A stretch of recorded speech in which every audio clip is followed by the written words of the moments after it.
Black holes, the most terrifying, mysterious, and fascinating objects in the universe. Eternally hungry, they eat everything in their path and are constantly expanding. But how small and how big can a black hole be? Let's find out. It's not very easy for a black hole to be born. Most often, they're just a result of a massive star ending its life cycle. If you take a star and squeeze it very, very hard, at some point it cannot withstand the pressure anymore. So it collapses and turns into a black hole. For example, we can create a black hole by shrinking the sun to about 1.8 miles, or squeezing the Earth into the size of a pea. Either way, in the end, we get a mysterious, dark object with incredible mass and gravity. Unlike stars and planets, black holes have no size restrictions. They grow when they eat the matter around them, but how much does their size vary? For example, can they be very small? Theoretically, yes. There may be black holes with a diameter of 1 atom, or even less. They're called primordial black holes. They may or may not exist, and if they do, they're probably the oldest objects in the universe, older than the atoms themselves. They would have formed right after the Big Bang, a long time ago when the universe still had an incredible density, a huge amount of energy, and in general was like a boiling broth. Any particle that was slightly denser than its neighbors could form a black hole. And the smallest of them would still weigh trillions of pounds. Those that were the size of atoms would weigh as much as a big mountain, and those that would weigh as much as the Earth could be a little bigger than a coin. But even if they exist, they're pretty harmless. The temperature in them would be so many times hotter than in our sun, so they would evaporate pretty quickly after their birth. Now let's check out the black holes we know and saw. The first ones are called stellar black holes. Usually, they weigh tens of solar masses, which doesn't seem like much until you remember that the sun weighs nonillions of pounds. Don't even try to imagine this number. It has 30 zeros. The smallest black hole known to us is about 2 to 4 times heavier than the sun. It's a lonely hole that wanders through space in search of prey. The one that's closest to us is called Gaia BH1. It weighs about 10 times more than the sun and can reach many miles in size. And the farthest one is called M33X7. It's somewhere around 3 million light years away from us, and right now, it's eating a blue giant that's several times bigger than our sun. Now, let's move to the so-called intermediate mass black holes. You see, just eating a few stars isn't enough. To become larger in size, black holes must either absorb a lot of stars or, more often, merge with another black hole. One of the first intermediate mass black holes that we found was born this way. It weighs 142 times more than the sun. It's even larger than some counties on Earth. Recently, we discovered 2 black holes in a galaxy 17 billion light years away from us. One day, they'll merge, but right now these guys are spinning around each other in a crazy dance. And while doing that, they release a crazy amount of energy. It may seem scary, but it's nothing compared to what comes next. Let's move to some serious stuff. Supermassive black holes. Giant, inexplicable monsters that are millions of billions of times bigger and heavier than our sun. But how did they become so huge? The universe is about 14 billion years old. The black holes grew very slowly, so they couldn't have time to eat so much matter or merge with each other so quickly. So maybe they were also born from the stars? But very, very big ones. Quasi-stars. To imagine their scale, let's take, for example, the red supergiant Stephenson 218. Compared to this star, our sun is just a grain of sand, even smaller. And Stephenson 218 would be a grain of sand next to a quasi-star. We don't know if they really existed though. They could have formed after the birth of the universe. They could be so big that their core collapsed under their own weight before they even formed. And if that's the case, a small black hole would have appeared in the center of this quasi-star. Now, the frenzied gravity of the black hole held the star together and ate it at the same time.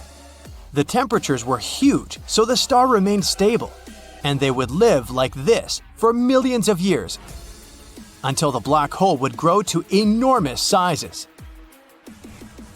Most supermassive black holes are located in the centers of galaxies. You might think that our galaxies orbit around them as we do around the Sun, and that one day we will inevitably all be dragged inside it.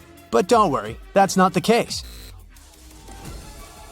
Although these guys are incredibly massive, they're not very large in diameter. They can't swallow entire galaxies. For example, in the center of our Milky Way, there's a black hole called Sagittarius A. It has 4 million solar masses, but it's still quite small in size, only 17 times larger than the Sun. And yes, it's still considered small. If we had replaced the Sun with this black hole, it wouldn't even have reached the orbit of Mercury. Sagittarius A is actually pretty nice and calm. Yes, it still swallows giant stars, but it's definitely not a threat to us. But not all of them are like that.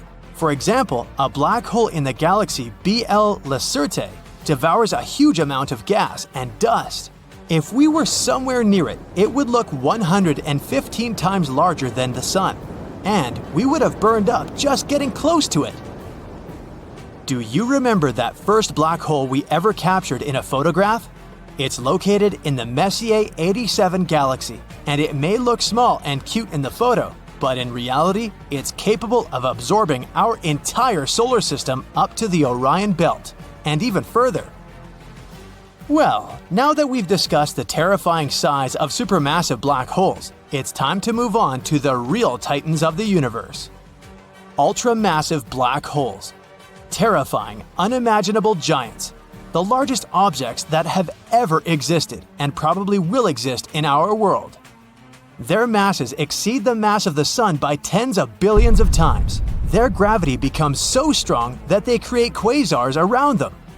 Disks that shine brighter than thousands of galaxies combined. Remember, we talked about the fact that supermassive black holes aren't able to eat galaxies? Well, these guys devour not only their host galaxies, but literally everything on their path. The ultramassive black hole at the center of the galaxy OJ287 has 18 billion solar masses. It's so gigantic that it has another black hole orbiting it. It would also easily fit not one, but 3 solar systems inside of it. And now, finally, we've come to the largest object in the entire universe. TON 618, the almighty destroyer of worlds. A black hole that has eaten far more than one galaxy. Its mass exceeds 66 billion solar masses, and it could fit 11 solar systems inside of it. The quasar around TON 618 shines brighter than 100 trillion stars. Its light is so powerful that it has even reached us, even though we're at a distance of 18 billion light-years from it. And the creepiest part is, this isn't even its true size. This is what it looked like around 10 billion years ago. Since TON 618 is so far away, its light reaches us for a very long time. That means what we see is how this black hole looked after the universe was born. But what does it look like now? We have no idea, but it's probably millions, billions of times bigger. Black holes are massive, the densest objects in the universe. They have such a great mass that their gravitational pull doesn't let anything, even light, escape their clutches. But in this terrifying world of black holes, there are monsters that are in a league of their own. Recently, astronomers discovered a black hole that is 33 billion times as heavy as our Sun. This space giant sits at the center of a supergiant elliptical galaxy called Abell 1201, which is located 2.7 billion light-years away from our planet. This black hole is so large it was given a rare designation, an ultra-massive black hole. No wonder. It's more than 8,000 times heavier than the supermassive black hole at the center of our home Milky Way galaxy. This ultramassive black hole was the first one to be discovered with the help of gravitational lensing. This method is based on the fact that very massive objects such as galaxies bend the light from a more distant object, magnifying it. A great thing about this method of research is that it allows astronomers to study inactive black holes too. It could help us detect loads of new black holes beyond our universe. That's what the area surrounding our galaxy is called. Probably it would help us find some exotic objects we've never seen before. Now, let's speak about another awesome instrument that efficiently helps us explore space, the James Webb Space Telescope. When it stares at young galaxies, which would look like mere red specks to you, it sees an astonishing number of cyclones churning at their centers. Those are black holes. Interestingly, giant black holes were believed to be big players in early cosmic history. But James Webb regularly finds an unexpected number of these beasts. For example, using the telescope, astronomers have detected a supermassive black hole from when our universe was less than 600 million years old. In universe terms, it's just a baby. This is the most distant actively feeding supermassive black hole ever observed. It's located at the heart of its host galaxy called CEERS 1019. The black hole is surprisingly small and not massive at all. It's actually one of the smallest found in the early universe. It's equal to approximately 9 million suns. It might sound like a lot, but in reality, supermassive black holes tend to grow to billions of times the mass of our star. There's another unusual thing about this find, and scientists are having a hard time trying to explain it. You see, it's supposed to take way longer than 600 million years for a supermassive black hole to grow to its full potential. The development happens when a black hole either feasts on surrounding matter or merges with a larger black hole. Even black holes similar to the one at the center of our Milky Way galaxy, which is almost 4.3 million times the mass of our Sun, are supposed to be seen in the more recent universe. Actually, scientists have long suspected that supermassive black holes probably existed in the early universe. But this theory has been proven only thanks to the JWST and its infrared eye. It's shown that the black hole CEERS 1019 is actively munching on all the matter it can lay its hands on. Such feeding black holes are usually surrounded by swirls of gas and dust, falling inside them, called accretion disks. The gravitational force of a black hole heats this matter, and it makes the disk shine. And that's not all.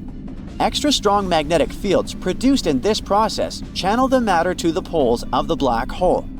From time to time, this matter is released into space in twin, powerful jets.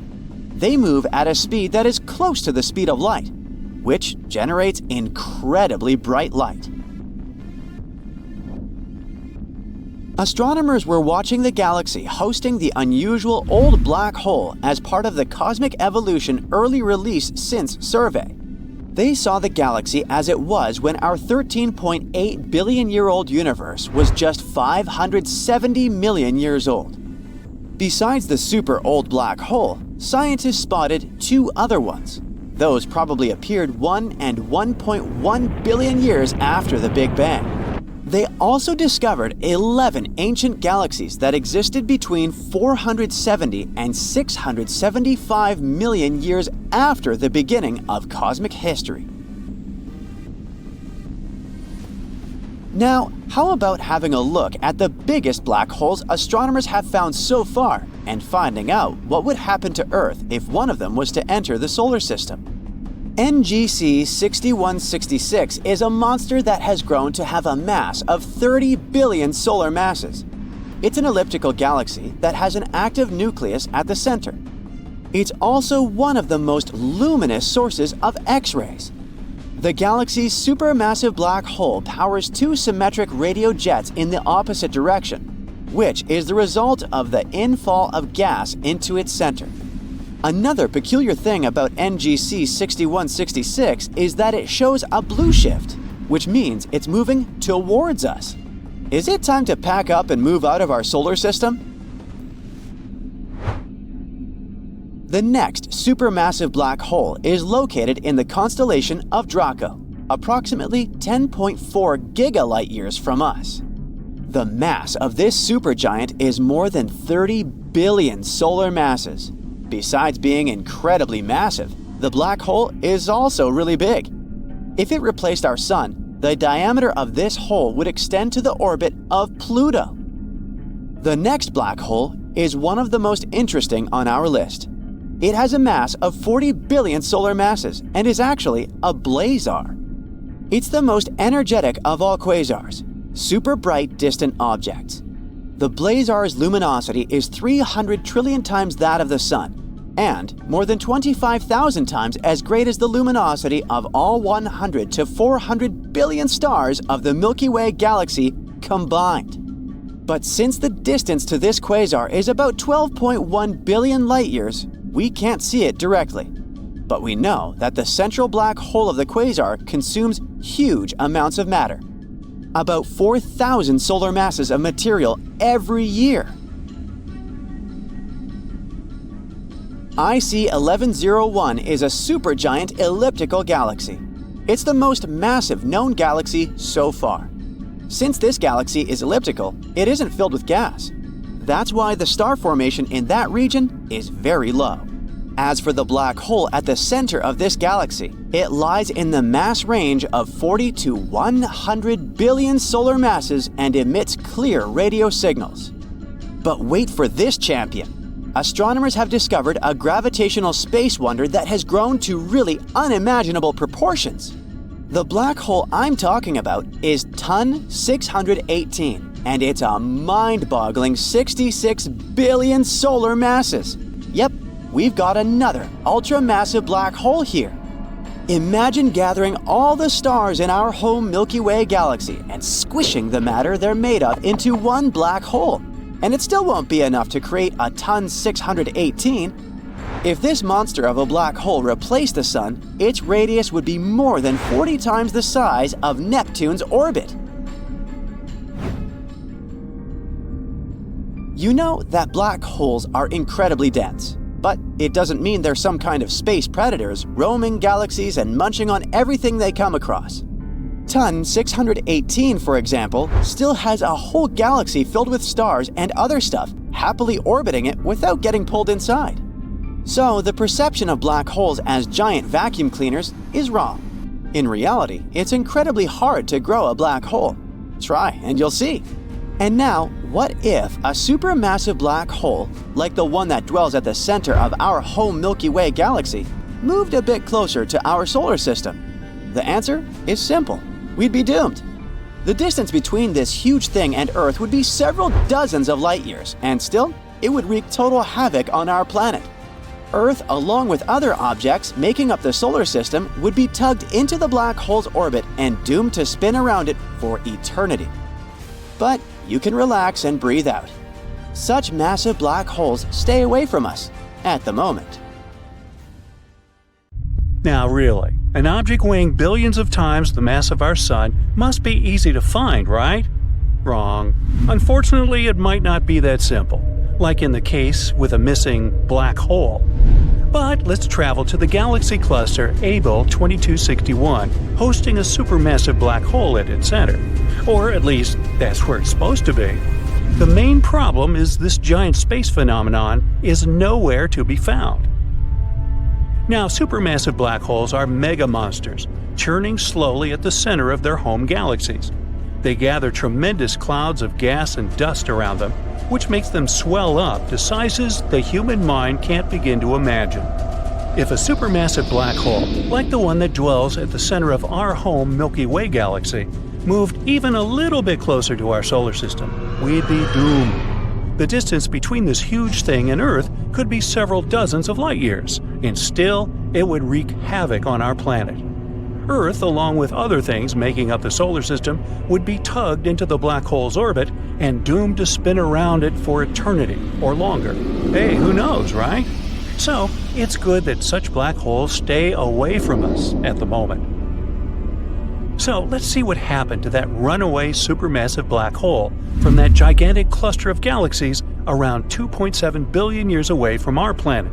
Scientists have been looking for it with the help of NASA's Chandra X-ray Observatory and Hubble Space Telescope. But so far, no result. The main problem with finding a black hole is that it's, black. And space is, you guessed it, black too. So there's no contrast whatsoever that could help astronomers spot the hole. But scientists haven't given up yet. After all, they have a lot of other technologies to find black holes, small and big, in the vastness of space. Some of these methods involve watching the stars orbiting black holes. Sometimes it's a faint gravitational wave signal, which is produced when two black holes collide. But the most reliable technique is watching dust and gas falling to their doom. The thing is, black holes are space objects with insane gravity. So, regions of space surrounding them are usually a bit chaotic, gas and dust getting pulled into the bottomless abyss, compressing and heating up. In the process, it releases a flood of X-ray radiation. So, astronomers look for extremely bright X-ray sources in the universe. Chances are those are the last gasps of giant clumps of material before they disappear into a black hole. Then, why can't scientists find such X-ray signatures left by the black hole in Abell 2261? One of the most mysterious things about its disappearance is that radio telescopes have spotted some signs of massive plumes of superheated material launched at one point within the last 50 million years. These plumes were most likely caused by a large black hole, which is nowhere to be found these days. So, at the moment, we can only play a guessing game. Maybe two medium-sized black holes collided, pushing the newly merged giant out of the center of the galaxy. The observations of the stars in that galaxy have shown a clump of dense material a few thousand light-years away from the galaxy's core. Maybe it's the runaway black hole, but disappointingly, no X-ray signals are coming from that clump. Or the hole might still be there in its rightful place, but it's, slumbering. If it doesn't get a fresh supply of gas and dust, it has nothing to feed on. As a result, it can't release a flood of X-rays. But again, the answer, do not disturb, the black hole is sleeping now, isn't very satisfying. Why isn't it getting its space food? What happened 50 million years ago? What is that clump of material speeding away from the galaxy center? So many questions, and no answers so far. At least, we know what black holes look like. Well, kinda. It's actually the shadow of a black hole's event horizon, visible against the glowing superheated material falling inside the hole. The first ever mugshot of a black hole appeared in 2019, but the data for its creation was collected in 2017. It took an international team consisting of more than 200 astronomers 2 years to assemble the image. We can admire this amazing space phenomenon thanks to a vast global network of telescopes called the Event Horizon Telescope Collaboration, or simply EHT. Why such a name? The thing is that the event horizon is a point of no return on the outskirts of a black hole. When something, for example, matter, radiation, or light, reaches this boundary, there is no way for it to escape the black hole's clutches. Anyway, to capture that very first image of a black hole, scientists created a virtual telescope that turned out as big as our planet by combining the power of 8 powerful radio telescopes. But it wasn't an easy feat. The researchers had to simultaneously point the telescopes in a meticulously planned order with the help of precise atomic clocks set on each telescope. Plus, to keep the chances of rain and bad weather to a minimum, they even constructed the telescopes in super dry regions, such as the Atacama Desert in Chile and the South Pole. On each observation day, the telescope gathers roughly 350 terabytes of data. That's 10 times the amount of data collected every day at the Large Hadron Collider. But let's speak more about black holes themselves. There are stellar black holes, smaller but even more dangerous than their supermassive peers. They appear when stars that have run out of their star food fall into themselves. If a star used to be big enough, it keeps compressing and compressing some more, and voila! A baby stellar black hole is born. But even if I call such a hole a small one, it's still 5 to several tens of times heavier than the Sun. Unlike their massive siblings, hypothetical mini black holes could be really tiny, not bigger than an atom. Even so, just one minuscule thing would have the mass of 1,000 SUVs. One theory claims tons of micro black holes could have been created right after the Big Bang and the beginning of the universe. Some scientists even go as far as to say that a couple mini black holes pass through our planet every day. There is a supermassive black hole smack dab in the middle of our galaxy, the Milky Way. Its name is Sagittarius A star, and it's 4.3 million times as heavy as the Sun. And nope, we aren't going to be pulled into this hole. It's more than 26,000 light-years from Earth, too far to have any influence on our planet. By the way, recently, astronomers have discovered that this supermassive black hole might be leaking. If it's true, it probably means that Sagittarius A star isn't a sleeping giant, as previously thought. It might still be active. And the leakage recorded by scientists may be the hole hiccuping while swallowing clouds of gas. Maybe we should burp this baby? If you ever find yourself near a black hole, get ready that time will significantly slow down. It may work for you if you aren't eager to grow older. Just don't let yourself be tugged beyond the point of no return. Another danger of hanging around a black hole is that it might start behaving like a massive galactic volcano. From time to time, black holes flare up, but instead of spewing lava, they produce enormous amounts of energy, and it makes gaping holes in the surrounding material and gas. A short time ago, scientists discovered one of the largest craters in the universe. Radio and X-ray telescopes detected a supermassive black hole that threw a temper tantrum many years ago. It happened in a galaxy cluster about 390 million light-years away from Earth. The crater left behind, which was actually a hole punched in the cluster's hot gas, could fit 15 Milky Way galaxies. Okay, mind blown, I'm out of here. Imagine a powerful giant, like the Sun, clashing with a tiny yet mighty opponent, a small black hole. The collision is imminent, and the fate of the solar system hangs in the balance. Will the Sun be able to withstand the intense gravitational pull of a tiny black hole, or will it be swallowed whole? The answer lies in the forces at play in this mind-blowing cosmic collision, so let's break them down. First of all, what is a black hole? A black hole is a region of space where the gravity is so strong that nothing, not even light, can escape from it. Like a cosmic vacuum cleaner, it sucks up anything that gets too close. It's so massive that it warps the fabric of space-time around it.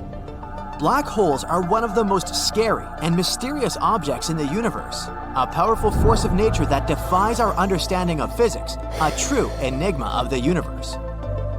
Black holes come in different sizes, from small ones that are only a few miles wide, to supermassive ones that are billions of times the mass of the Sun.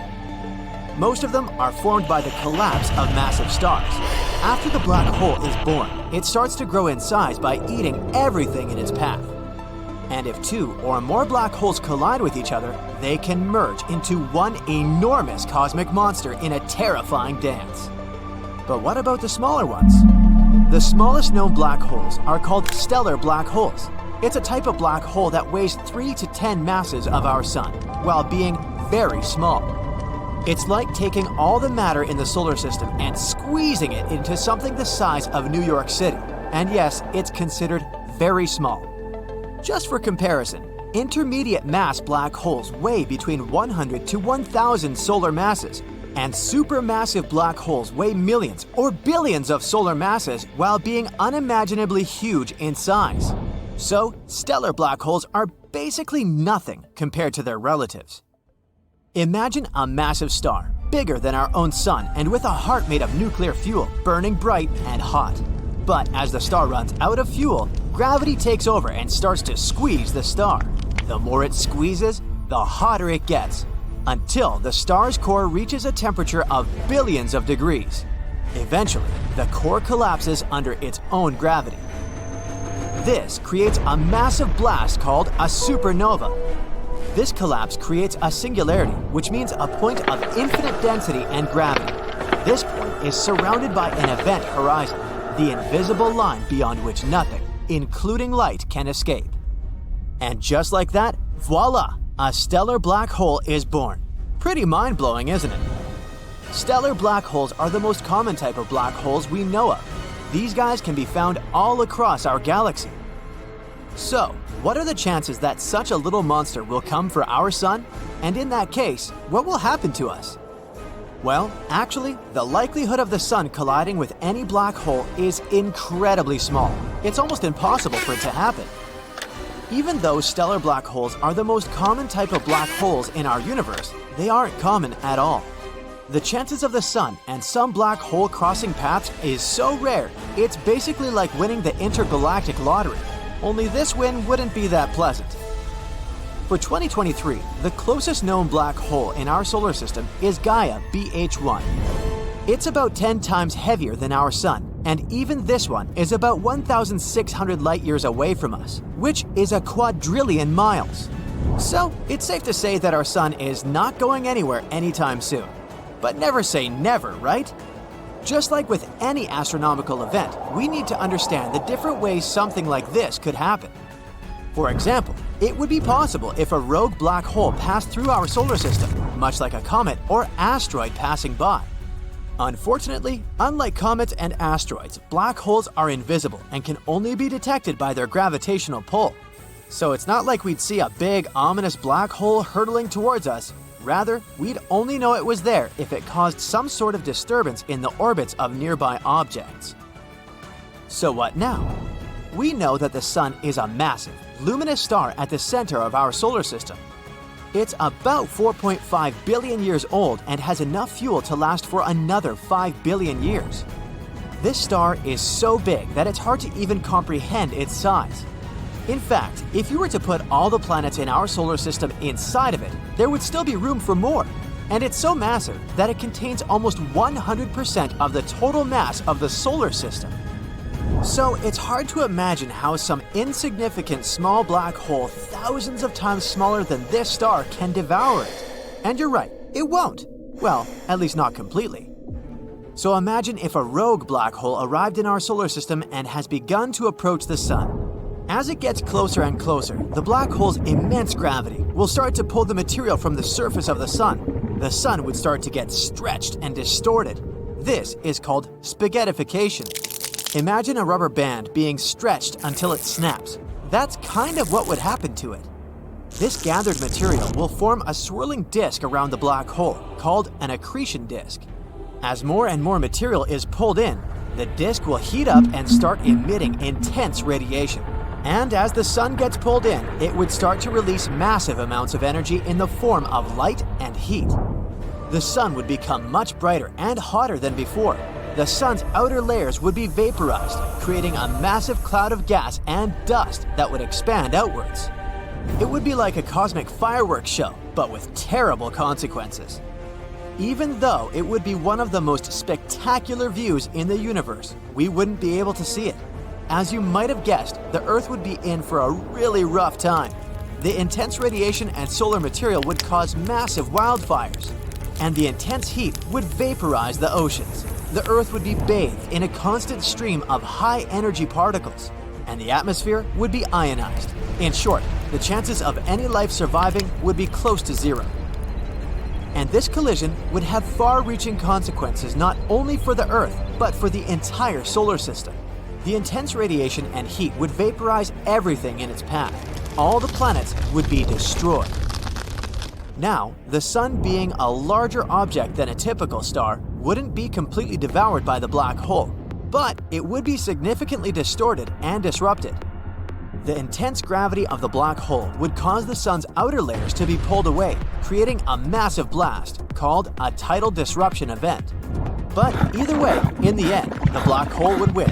It would grow in size, and a new accretion disk would form around it. As we've seen, the collision of the Sun with a black hole, whether it be a tiny or stellar one, would be an epic and catastrophic event. But thankfully, as we've already mentioned, the likelihood of such a collision happening is extremely low.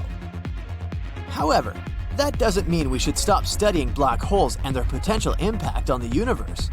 The more we learn about these mysterious objects, the better equipped we'll be to understand and predict their behavior. So, let's keep researching, exploring, and observing the depths of space. And who knows, maybe one day we'll come across a black hole that's just too curious and gets too close to the Sun. Let's hope by that time, we will already be living on other distant planets.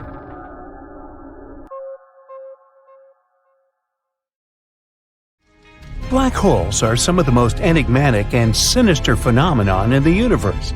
They can swallow up entire stars and planets, bending the very fabric of space and time. But what if Earth, our home planet, were to be caught in the grip of a black hole's event horizon? What would we see before the inevitable end? Well, let's have a look-see, okie dokie. So a black hole is like the bully on the playground. You avoid them at all costs.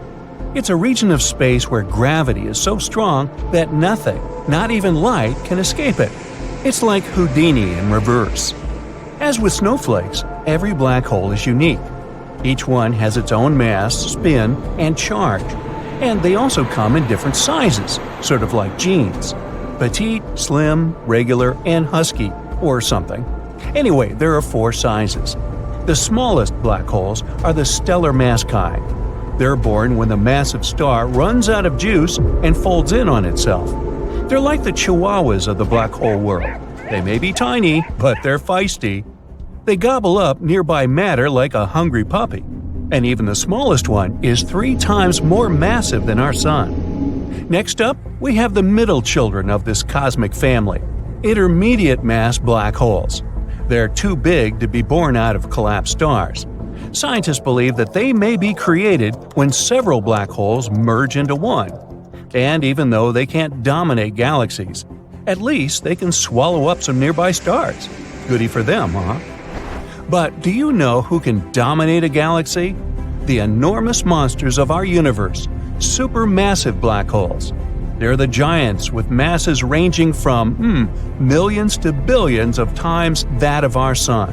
And they play a crucial role in the growth and formation of their host galaxies. Finally, there are ultra-massive black holes. Trust me, you can't even imagine the size and mass of these guys. These cosmic eldritch horrors are extremely rare, but the ones we know can devour entire galaxies like Pac-Man. So, what happens if you get too close to a black hole? Or more like, what would you see in your last moments? Well, first, you reach an event horizon. It's like a point of no return, an invisible boundary that marks the edge of a black hole. And here's where things start to get really weird. For example, time starts to slow down.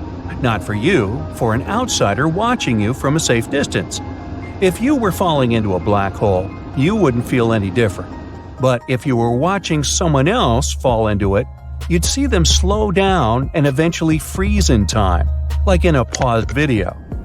As you get even closer, you would start to see some pretty mind-bending things. The gravity would cause the light around you to bend and distort, creating a sort of funhouse mirror effect. You might even see a halo of light around the black hole, known as the photon ring, or jets of high-energy particles spewing out from the black hole's poles. You can actually get pretty close to a black hole without feeling any major effects. It's only when you cross the event horizon that there's no going back. Your goose is cooked. After crossing this boundary, you'd be unable to see anything. For the person watching you from the outside, it would be as if you had suddenly disappeared. Meanwhile, you might start feeling a bit stretched out, like a piece of spaghetti. This is because the gravity is so stark that it's pulling you in different directions at once. There's even a scientific term for it, called spaghettification. We'll cover linguinification in another video. Now that you're inside a black hole, You're taking aim at the singularity. It's a point of infinite density in its center, where all matter is crushed down to a single point. It's like trying to fit an elephant into a tiny matchbox. Everything gets squished together until it's as small as it can possibly be. Which means it's time to wave goodbye, I guess. And if all that sounds scary, here's another fun fact. Black holes are not rare at all. Actually, there's one in the center of each galaxy, including our own Milky Way. So, does it mean that we'll eventually be sucked into it? And if so, how exactly would it happen? Well, let's see. Imagine a black hole approaching our solar system. At first, it appears as nothing more than a tiny speck in the distance. But as it gets closer and closer, its gravitational pull begins to wreak havoc around. Planets start to veer off course, asteroids are flung into oblivion, and comets are shattered into a million pieces. But just like waiting for the sausage to be served in a German restaurant, the worst is yet to come. Yeah, like that joke. Soon, it inevitably reaches the Earth. First, our planet's atmosphere would be pulled toward the black hole, triggering a massive windstorm. And there'd be huge waves on the oceans, the water itself being distorted by gravitational forces. Imagine seeing seas and oceans getting stretched out. Earth's magnetic field is generated by the motion of molten iron in the planet's core. But now, the extreme tidal forces of the black hole would disrupt this motion, causing the magnetic field to weaken and distort. All this would cause massive earthquakes and volcanic eruptions as the planet's crust and mantle were pulled apart. All infrastructure and technology would be completely destroyed. Buildings, bridges, and roads would be torn apart. Okay, let's hit the pause button. Pretty horrifying, isn't it? Nah, but don't worry. You wouldn't have even seen that much, because you would have felt the effects of the black hole much, much earlier. Well, back to the future. We'll lose our magnetic field even before everything started to collapse. And this means not only that the weather and climate will become terrible, we'll also be exposed to extreme radiation. These gamma rays and the heat from the black hole could drastically change our planet. Say ta-ta to all our beautiful nature. At least misery loves company. We won't be the only ones affected by a black hole, which is probably even worse. As this beast engulfed the entire solar system, it would consume about everything. One immediate effect would be the disruption of the orbits of asteroids, comets, and all the other bodies. The planets would begin to deform and stretch, their surfaces warping like molten metal. The sun itself would be affected, its surface contorting like a glob of putty. And yeah, all this is scary even to imagine. But now, breathe and relax, because none of this will ever happen. This is the bright side, remember? Your infinitesimal odds of winning the big lottery are even better than the Earth ever being swept into a black hole. The nearest black hole to our solar system is called Gaia BH1. Discovered by scientists in 2022, it's found in our own Milky Way galaxy, about 1,600 light-years away from Earth. Gaia BH1 is about 10 times the mass of our Sun, which makes it a stellar mass black hole. It's not very interesting on its own, but its discovery has supplied valuable insights into the behavior of these cosmic monsters. But as you can see, even the closest known black hole is over 1,000 light-years away. They move very slowly, and they'll never get so close to our system to pose some kind of a threat. Hey, but didn't you say there's a black hole in the center of the Milky Way galaxy? Doesn't that mean it's going to eventually hoover up our entire galaxy, you may ask? Maybe not in that voice. Well, don't worry. The correct answer is no. The one in the center of our galaxy is called Sagittarius A star. You may remember it from that viral blurry photo that circled around the internet a few years ago. This black hole is indeed very massive and has a strong gravitational pull, like two 8th graders in love. However, it's still a small beam. It only affects objects that are close to it. The objects in the galaxy are all too big and move too fast to be pulled in by black holes. Nevertheless, they're still fascinating objects to study.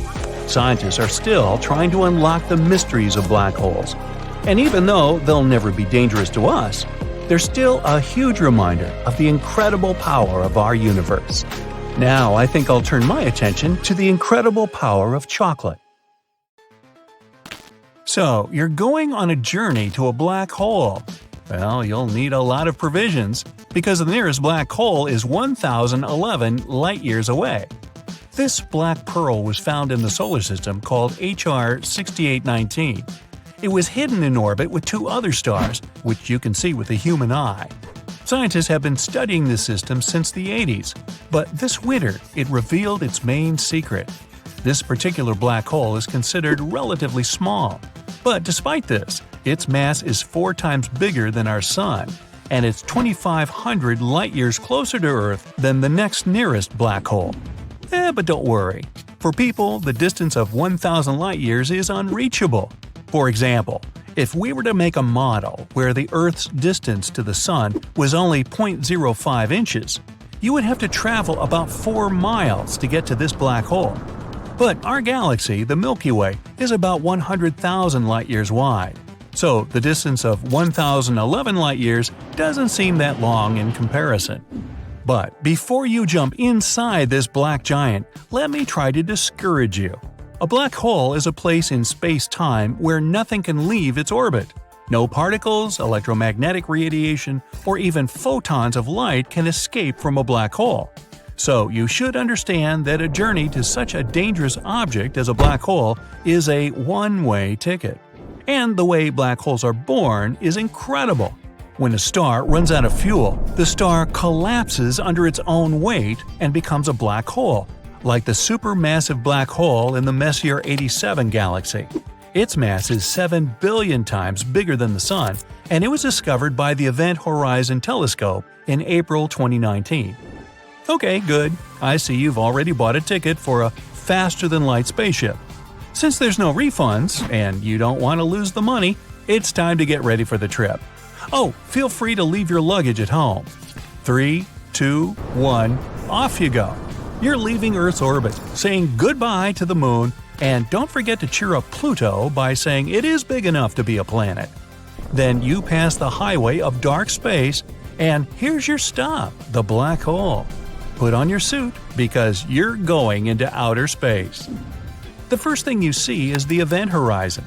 The gravitational field of a black hole bends the light around its edges, so the event horizon is like a croissant for the observer. Once you reach the event horizon, though, you won't be able to get back out. You may also notice that there's some kind of chaos in this ring. Some lights move in different directions. This happens because you get a mirror effect. But we still don't know what's inside the black hole, so you decide to send in a drone first. The gravity field of the black hole quickly draws in your metal buddy. As soon as he enters the event horizon, his body begins to change its shape. It becomes elongated like a strand of spaghetti, and the closer it gets to the center of the black hole, the longer it becomes. You also notice the drone has slowed its movement and now gradually approaches the black hole center. This is another effect of this space monster. The black hole's vast mass curves not only space but also time. If you hang one watch next to a black hole and another on the wall in your bedroom, you will see that in the first watch, the second hand has barely moved, while a whole day has passed on Earth. And the more massive the black hole, the stronger the effect of slowing time. Theoretically, if you have a spaceship that can overcome the gravity of a black hole, you can fly to it and wait for a few seconds. During this time, your friends on Earth would live a whole life. The flashlight on the head of your drone has turned red. This color change has happened for the same reason. The clocks that are deeper in a gravitational well tick slower when observed from outside. This also affects the photon's wavelength. We see red light because it has the longest wavelength of any color in the visible spectrum. All these things actually happen to the drone in a split second, but it seems slow to you because of the time warp. Alright, it's time to enter the black hole yourself. The final preparation is your suit that will protect you from Hawking radiation. This radiation is created by black holes due to quantum effects near the event horizon. Hawking radiation reduces the weight of the black hole, So if the black hole doesn't absorb more mass from nearby objects, it becomes smaller and then simply disappears. Oh yes, the black holes are also mortal. But Hawking radiation can turn you into ash, and you'd lose the chance to see the black hole from the inside. Okay, now let's do what you traveled 1,011 light-years to do. One big jump, and you are caught in the gravity field of the black hole. This is the point of no return. But your distance allows you to set a stable orbit so that you can spin around the black hole like the moon around the Earth. A little higher, and you'll be thrown into infinity. A little lower, and you will be dragged into the black hole. So, theoretically, planets could exist at this distance, and even inhabited if there were the necessary conditions. A couple of minutes later, and you are approaching the event horizon. Oh, look down. Your body is so long. You are now spaghetti yourself. Look around you. The stars are turning blue. This is called gravitational blue shift. As you fall into a black hole, its gravitational field pulls the photons of light down, giving them energy. Their wavelengths are getting shorter, so the red photons change into blue and everything starts to look blue. Now you are right outside the event horizon, and the only thing you can see is a round blue beam of light above you. But soon you will stop seeing even that. So you've survived the strong gravitational field of a black hole, and the Hawking radiation didn't burn you to ash. You are now in the heart of the most mysterious object in the universe. You have front row seats, but the view is not that impressive. This is the darkest place you've ever been to. Even the usual laws of physics just stop working here. Theoretically, time goes by so slowly here that your home planet could no longer exist, and a new black hole could appear in place of our sun, but you will live exactly as long as there's enough oxygen in your suit. But what if this cosmic object is actually a wormhole that leads to another place in the universe? This is a popular theory, but scientists still can't confirm it. But if it is true, then after a while, you'll see a blue light again. Now you'll experience the same fall, only in reverse. Once you leave the singularity, which means the black hole's heart, you will be in the event horizon. The light from the stars gradually changes from blue to red. You can feel the shaking and warmth from the Hawking radiation. But then you're thrown into outer space, perhaps in some faraway galaxy. No one knows what will happen next. Are you in contact with an unknown life form? Or will the conditions there be intolerable for a human being? Or maybe you will not go to another place in space, but to a parallel universe. This theory also exists. According to it, black holes are portals to other dimensions. Simply put, there are endless copies of our universe. Every time you were faced with a choice, your twin from another universe chose something else. But let's leave that to fantastic movies. Right now, the journey into a black hole is merely impossible for humanity. We can't even reach the nearest one. But one day, we will learn more about these space objects' nature. And maybe this knowledge will push humanity forward and make us a multi-galactic civilization. NASA has recently revealed some eerie cosmic sounds that go against the popular misconception about the muteness of space. This discovery proves once again that the universe is far from silent. The revelation came from the Perseus galaxy cluster, located 250 million light-years away from Earth. There, NASA uncovered an unworldly howling coming from the supermassive black hole at its center. This discovery isn't super fresh. It was made in 2003. It marked the first time scientists detected an acoustic phenomenon from such a distant source. Sadly, the sound was not something you would be able to hear. Its frequency was just too low for the human ear to register. The lowest pitch the human ear can perceive is 20 Hz, 20 cycles per second. But the sound emitted by the black hole is a B-flat, 57 octaves below middle C, with a frequency of 10 million years. But NASA brought it to the realm of human hearing in 2022, turning that invisible sound into something you could actually experience. It was a breakthrough of cosmic proportions when NASA revealed that sound waves could travel through space, specifically through the medium of the Perseus galaxy cluster. This medium is a hot, dense gas, something far more substantial than the empty vacuum between galaxies. That's how sound waves manage to travel there. Those sound waves produced by the supermassive black hole at the center of Perseus resonate through the hot gas as ripples. It's like how sound travels through water here on Earth. The thing is, space is indeed a vacuum, which means that sound cannot travel through it, in the traditional sense. But the gas surrounding the black hole in Perseus provided the perfect environment for sound to travel. The black hole's powerful jets create ripples, sending vibrations through the gas. And NASA scientists have identified those vibrations as a type of cosmic sound. Previously, it was totally invisible and unhearable, but now, for the first time, astronomers have helped it to take a form humans can hear. To give us a sense of how deep this sound is, NASA raised its pitch by 57 octaves so that it could finally be audible to the human ear. The result is a haunting, bass-heavy hum. It feels as though it is resonating from the very core of space itself. What NASA did is called sonification. This process involves mapping the characteristics of the data to audible sound. As a result, we can experience something that is otherwise beyond our perception. See those brighter areas of the cluster? They produce louder and higher-pitched tones. The sonification of the Perseus black hole isn't just a scientific discovery.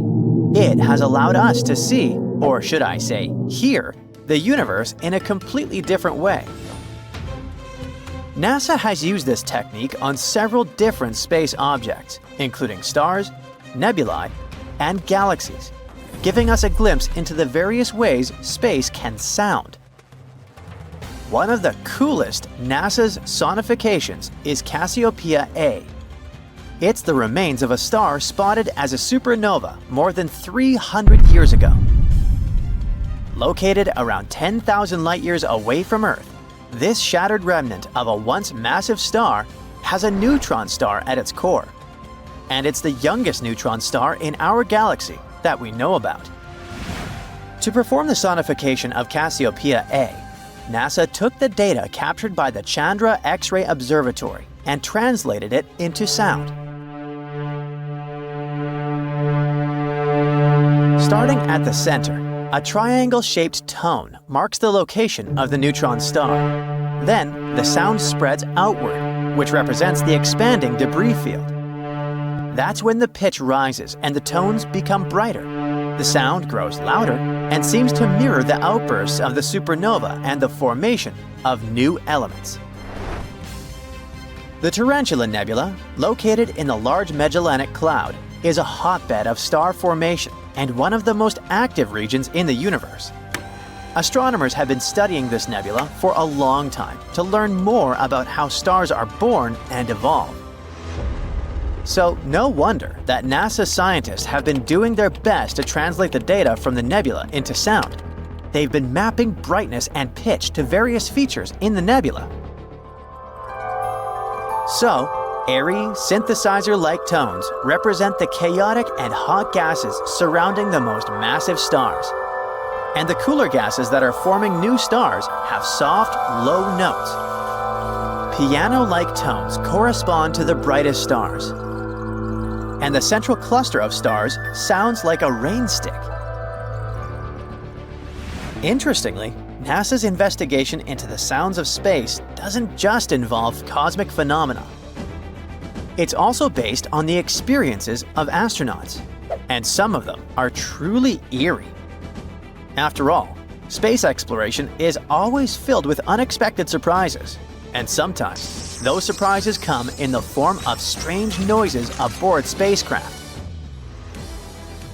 One such incident occurred aboard the International Space Station. when astronaut Butch Wilmore reported hearing a strange noise coming from Boeing's Starliner spacecraft. By that time, this spaceship had been docked at the station for almost 3 months. The Starliner had just completed an 8-day mission that went awry. The technical issues have been plaguing the spacecraft ever since. Wilmore described the sound as a pulsing noise, similar to a sonar ping. It was coming through the spacecraft's speaker system. This strange noise made Wilmore contact NASA's Johnson Space Center in Houston. Of course, Mission Control immediately began investigating. They were able to listen to the audio inside the Starliner. Wilmore even held his microphone up to the speaker so that NASA could hear it more clearly. The people in charge of the investigation finally identified the source of the noise. They announced there was an audio configuration issue with the ISS's complex communication system. The thing is, this system connects numerous spacecraft and modules, and such configurations can sometimes lead to strange noises. NASA reassured everyone that such an issue wasn't really unusual. At the same time, they encourage astronauts to report any unexpected sounds they come across. At the same time, this incident was just another proof of how tricky it is to maintain advanced spacecraft systems in orbit. The Starliner had already faced serious delays and setbacks, and every new issue added extra pressure. Everyone was worried about the spacecraft's safe return to Earth. In any case, it's not the only incident involving eerie space sounds. In 1969, during the Apollo 10 mission, astronauts heard something truly bizarre while orbiting the Moon. Now, Apollo 10 was a dry run for the historic Apollo 11 moon landing. This mission involved astronauts Thomas Stafford, John Young, and Eugene Cernan. They were testing the systems of the lunar module. Everything was going smoothly, and then they started passing behind the Moon. In that region, radio signals from Earth couldn't reach them. At that point, they all started hearing a strange, high-pitched whistling sound.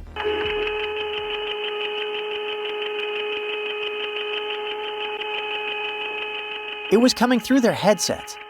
The origin of this noise baffled the astronauts since it wasn't supposed to exist in the near vacuum of space. At first, they simply joked that it sounded like outer space music. But in reality, the situation was quite unnerving. The astronauts were on the dark side of the Moon, far away from Earth and any help. And now there was also that eerie, mysterious sound they couldn't explain. At the same time, NASA was super worried about astronauts' health and mental condition. So the crew didn't immediately report the noise to Mission Control. But after they returned to Earth, NASA engineers thoroughly investigated the phenomenon. They came to the conclusion that the sound had most likely come from the spacecraft's communications system. The reason could be the unusual circumstances of the mission. After all, the spacecraft was kinda cut off Earth. The Moon was between it and our planet. Still, even after this extensive analysis, the origin and nature of the whistle is still a great mystery for many people. Anyway, all these new discoveries and old cosmic puzzles prove that the universe is far from silent. It hums, roars, whispers, and reveals the mysteries of the cosmos one note at a time. In the future, as our technological abilities continue to evolve, NASA's work with sonification and its study of strange astronaut experiences will likely lead to even more awesome discoveries. And if we listen more closely, we may find that the universe is much more talkative than we think. Black holes, an enigma that has puzzled scientists and captivated our imagination for decades. But what's hiding inside of a black hole? Is it a void? A bottomless pit? A parallel universe? We don't know for sure yet, but scientists might have some ideas. So let's hear them out. Picture this. In the vastness of space, there's a supermassive star, shining bright like a diamond. But like all good things, this star's party can't last forever.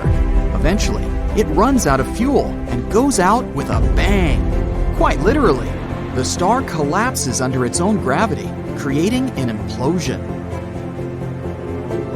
Now, this collapse is so intense that it creates a bottomless pit in space, like a sinkhole. This is what we call a black hole, the ultimate no-escape zone, sucking up everything in its vicinity, including light. Imagine yourself approaching a black hole. The black hole itself doesn't emit any light, but you can notice a dazzling display of cosmic fireworks surrounding it, the accretion disk. It's like a celestial carousel of gas and dust swirling in a mesmerizing dance around the black hole. The incredible gravitational forces pull all this material from their surroundings, creating this celestial furnace. Of course, it's very unlikely that you would have survived in this place. Temperatures here soar to millions of degrees. Also, it's constantly dazzling X-rays and high-energy radiation that can be detected from telescopes on Earth. But let's imagine that you did survive, somehow. As you get closer, you notice a mysterious boundary looming ahead, the event horizon. It's a point of no return, beyond which the laws of physics seem to go haywire. Now you're stuck in a space traffic jam, and no matter how hard you hit the gas, you're going nowhere. Once you cross this threshold, not even light can escape. And now, you inevitably fall into a black hole. What do you see around you?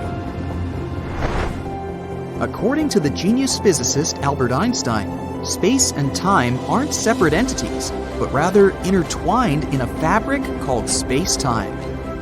It's like a cosmic trampoline that can stretch and bend if you place something heavy on it. And black holes are super heavy, which is why they distort this trampoline in the most extreme way possible. So, when you venture close to a black hole, you're in for a roller coaster ride. The curvature of space-time becomes so intense that it's like a whirlpool pulling everything in, even light itself. Everything around you looks like a space funhouse with distorted colors and rays of light that keep shifting. All this makes you feel like you're doing the moonwalk on a treadmill. Also, the curvature of space-time around a black hole is so extreme that it creates a phenomenon called time dilation. Time near a black hole moves at a different pace than in the rest of the universe. The closer you are to the black hole, the slower time ticks, like a slow motion effect. And the deeper you fall, the weirder things get. The laws of physics seem to break down before your very eyes. But suppose you somehow manage to survive all this madness. Where exactly are you falling? What awaits you on the other side? Is there even an other side? As you venture deeper into the celestial maelstrom, you reach an elusive and mysterious point called the singularity. It's the heart of a black hole, a place where all matter and energy are crushed into a single, unimaginably dense point. Imagine cramming masses of entire stars to something that is essentially a pinprick. And now that you're here, forget about the usual rules of physics. Welcome to a new realm, where the known breaks down and the unknown takes over. So, what does this unknown look like? Well, there are a couple of theories. First off, it could be a gateway to other dimensions. What if there are multiple universes hiding within black holes, like nesting dolls? According to this theory, the interior of a black hole could be a portal to a parallel universe with its own set of physical laws and possibilities. This parallel universe could be drastically different from our own world. What a mind-bending idea! Or what about wormholes? Imagine black holes forming a space subway system, connecting different regions of space and time with each other. These theories suggest that the extreme gravitational pull of a black hole could create a wormhole, a tunnel that could transport you to another galaxy, or even to the past or future. It's like finding a secret passage in a video game. That's not all. Some scientists propose that inside a black hole, we might find some exotic matter. Some strange matter with weird properties or negative energy density. If that's the case, this would defy our understanding of the universe. And finally, one of the most mind-bending theories is that a black hole could actually lead to a white hole. Imagine, as you fall further, you suddenly find yourself in a blindingly bright space show. You're in a white hole. This is a fountain that's spewing out matter, energy, and information into the universe with reckless abandon. The birthplace of new universes. You see, while black holes are known for their event horizon, white holes have an anti-event horizon. With black holes, everything can enter and nothing can come out. With white holes, it's the other way around. They repel everything. White holes are hypothetical objects. Their existence hasn't yet been proven. But if it turns out that they exist, they could be connected to black holes. It makes sense. Black holes suck everything in, and white holes should take their matter from somewhere. And all this matter and energy coming out of the white hole could potentially form new universes. Together with black holes, they could form a universal cycle of creation. The end of one universe leads to the birth of another. All these theories are beautiful and fascinating, but here's the catch. There's still no concrete evidence of any of them. Black holes still remain one of the biggest mysteries of our world. Unfortunately, studying these mysterious beasts isn't easy. They're super elusive, and this is one of the biggest challenges for scientists. Black holes don't emit light, so they can't be seen directly.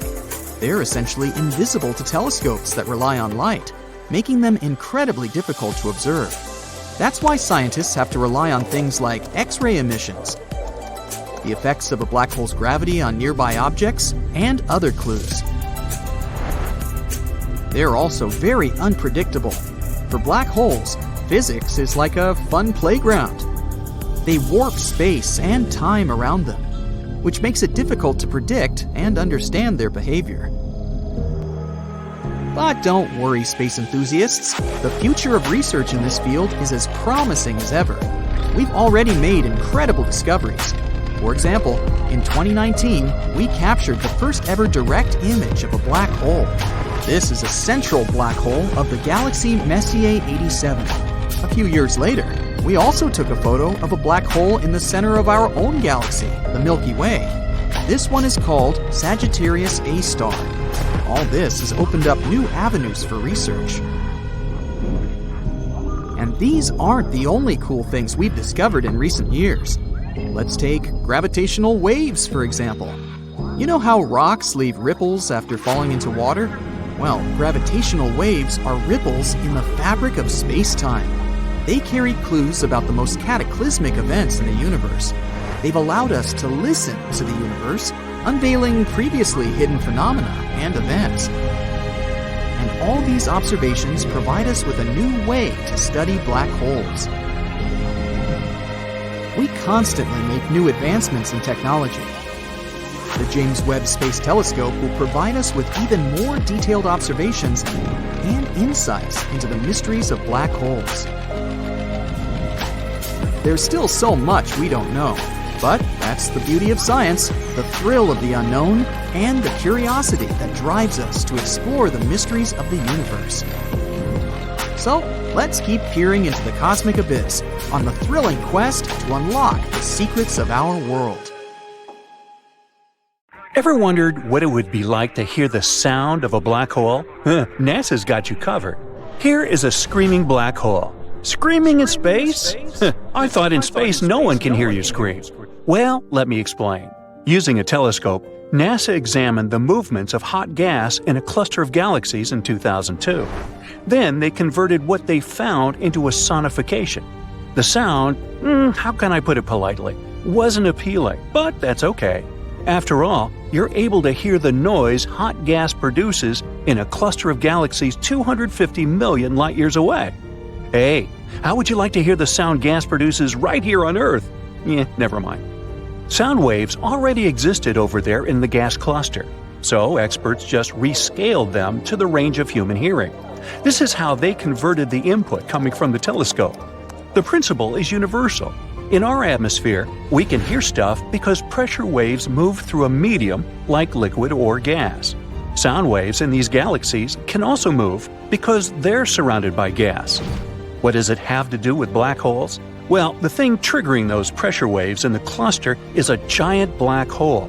To be more precise, it's a supermassive black hole that weighs millions of times more than the Sun. Wow. Experts still don't fully understand the relationship between supermassive black holes and the clusters surrounding them. They only know that these two evolve together. They're interrelated. The cluster feeds the black hole with new material and so on. And in return, the black hole heats the cluster. That's all we know. Now, this made me wonder how large the biggest black holes are. There are 4 types of black holes: stellar, intermediate, supermassive, and miniature. Naturally, the biggest ones fall into the category of supermassive.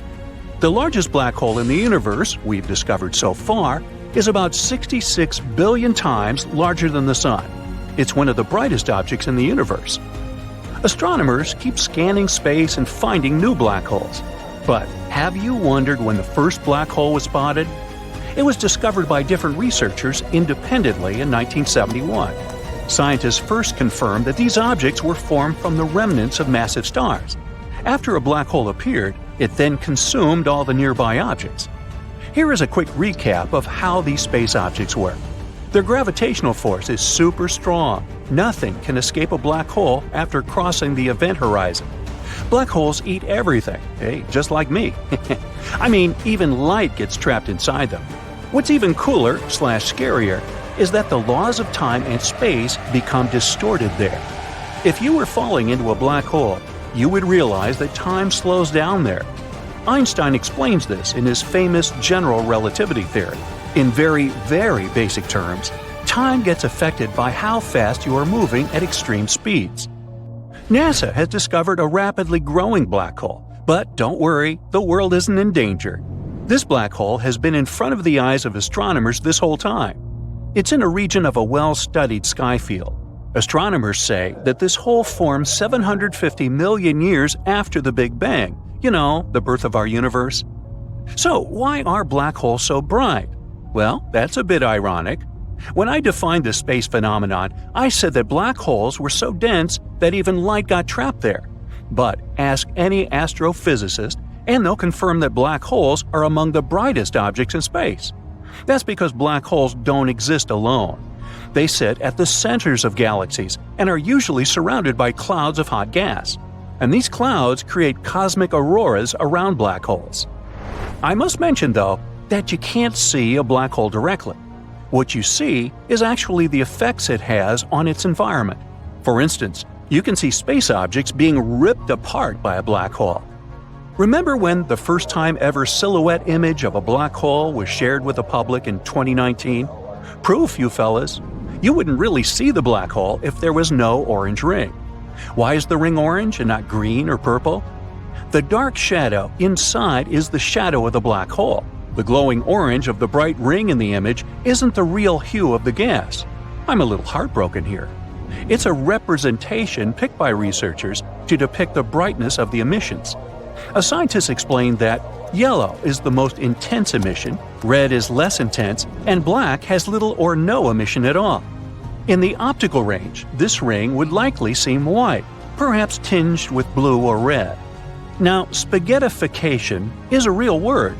That's an astonishing ability black holes have. If a giraffe fell into a black hole, it would stretch into a long spaghetti-like strand. On Earth, a giraffe's legs are closer to the center of Earth, so they're more powerfully attracted to the surface than the animal's head.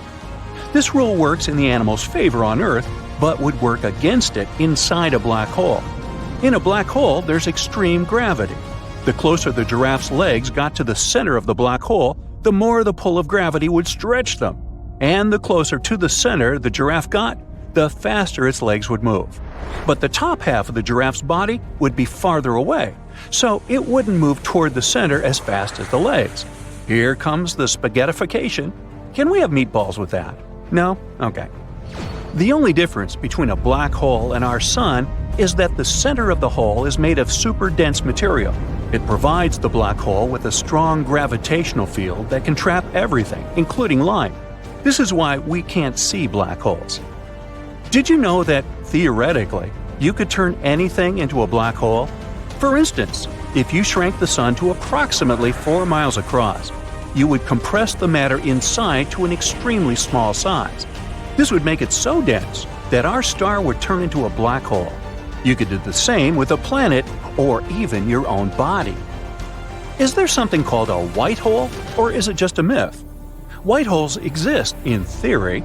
Hypothetically, they function in the opposite way to black holes. Nothing can enter them. Physicists think of black and white holes as yin and yang, or two sides of the same coin. For them, a white hole looks exactly like a black hole, which makes different things come out of it. But the existence of white holes hasn't been proven yet. And how about wormholes? There are so many movies about black holes and wormholes. How many of them are based on reality, and how much is fiction? Some people believe that black holes function like wormholes. You go inside and exit in another part of the universe.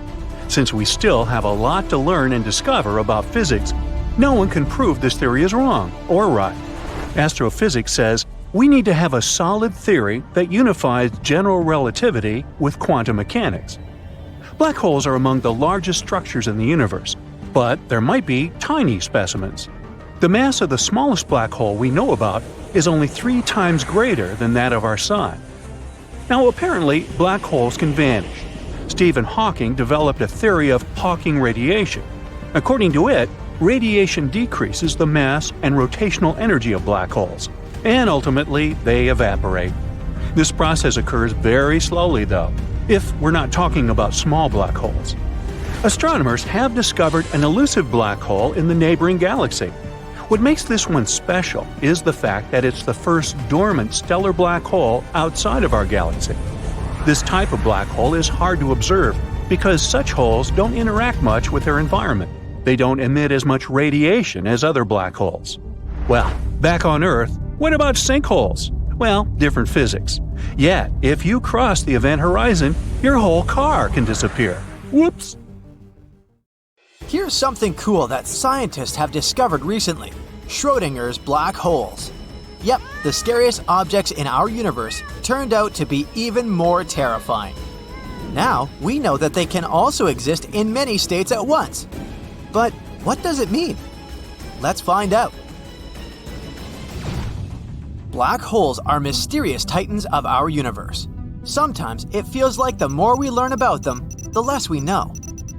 We discovered them quite recently, in the 20th century, and since then, we've been finding various black holes all over the universe. Their sizes range from the size of a small town to horrifyingly unimaginable. But their most important feature is probably their huge mass. And that's where a recent study comes to play. Scientists have discovered that black holes have very unusual quantum properties. They found out that each black hole can be both large and small, light and heavy, no longer living and alive.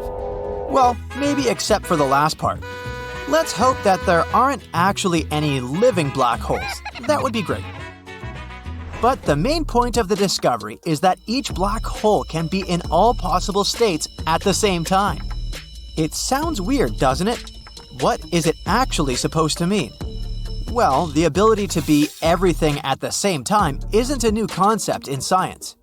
This is what physicists call a superposition, or, to put it simply, a state of uncertainty.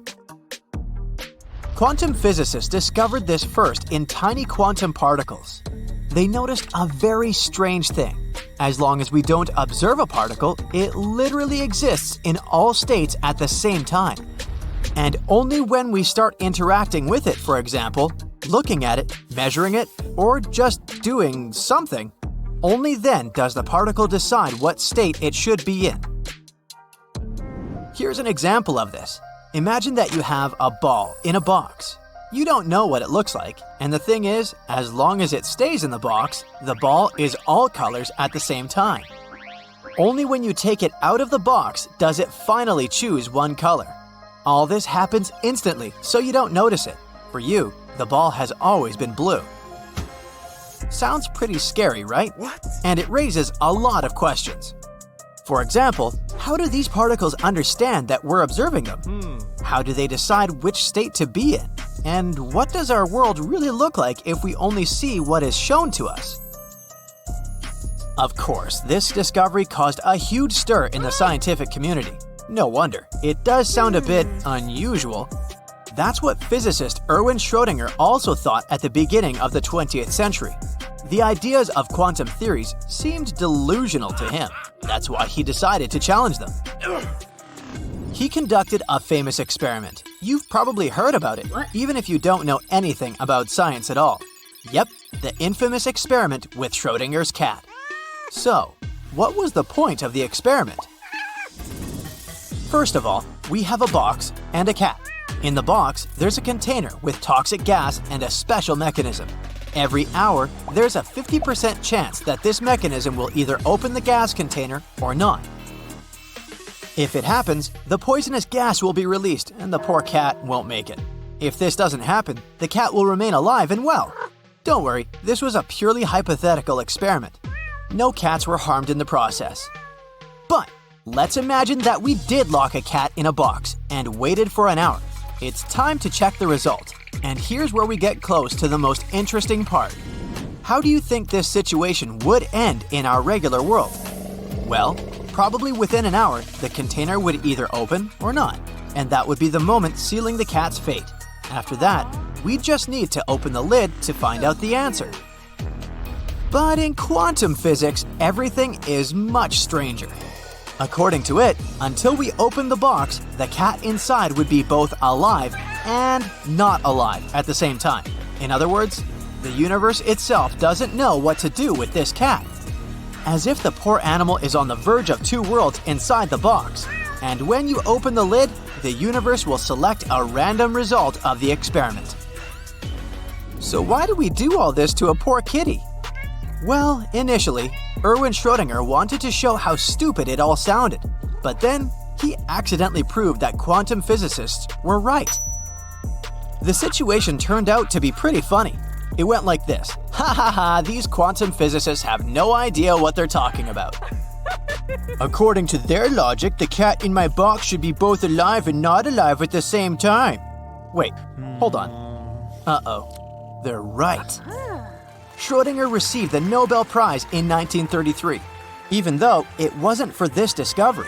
And in 2022, 3 more scientists received the Nobel Prize for another discovery in this field. Thank you.